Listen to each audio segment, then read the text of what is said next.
Another day, another basketball stories na naman ang pagkikwentuhan natin. At ngayon nga ay ang pag-uusapan natin ang balitang trade ng Los Angeles Lakers at Portland Trail Blazer. At ang balitang bagong superstar na papalit kay Stephen Curry. Naibalita na nga noon ng Los Angeles Lakers na wala na silang balak pa na i-trade ang kanilang mga players na sina Gabe Vincent at Jared Vanderbilt since malaki pa rin nga ang kanilang team sa mga ito na magkakaroon sila ng malaking impact next season, especially sa depensa. Ngunit hindi rin naman nga ibig sabihin niya na wala silang gagawin pang bagong move ngayong off-season para mapalakas lamang ang kanilang lineup. Sa katunayan, base nga sa ibinulgar pa lang na balita ng isang NBA insider, open pa rin nga daw ang Los Angeles Lakers sa pag-trade nila kay Jared Vanderbilt. Basta't makakuha sila ng isang mas magaling na 3-and-D player na makakatulong kina LeBron James at Luka Doncic sa kanilang kampanya next season. At isa nga sa mga players na papayag silang makuha sa trade ni Jared Vanderbilt ay walang iba kundi si Jeremy Grant mula sa Portland Trail Blazer.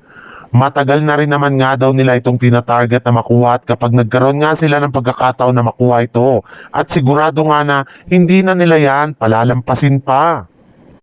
Sa ibang balita naman, mismong si Stephen Curry na nga nagsabi na bilang na nga ang taon ng kanyang paglalaro sa NBA at sa Golden State Warriors. Kaya isang sign na nga ito na kailangan ng mag-ready ang kanilang team sa magiging future ng kanilang prangkisa. Eto na rin naman nga ang mismong dahilan bakit pinapanatili nila ang lahat ng kanilang mga batang players sa mga nagdaang draft at hindi nila ito ginagamit bilang trade asset. At isa nga sa mga pinakainaasahan nila dito ay si Brandon Podziemski na nakuha na ang tiwala ng kanilang head coach na si Steve Kerr matapos niyang ilagay nito bilang kanilang starting shooting guard. Ang problema lang, kasunod nga ng pagbibigay ng Golden State Warriors kay Podziemski ng mas malaking role, ay nasusobrahan na rin naman nga ang tiwala nito sa kanyang sarili ng matapang niyang sabihin sa harap ng media na siya na nga daw ang papalit sa pwesto ni Stephen Curry kapag nagretiro na ito sa Golden State Warriors. Naniniwala nga ito na nasa kanyang lahat ng skill set para maging isang superstar.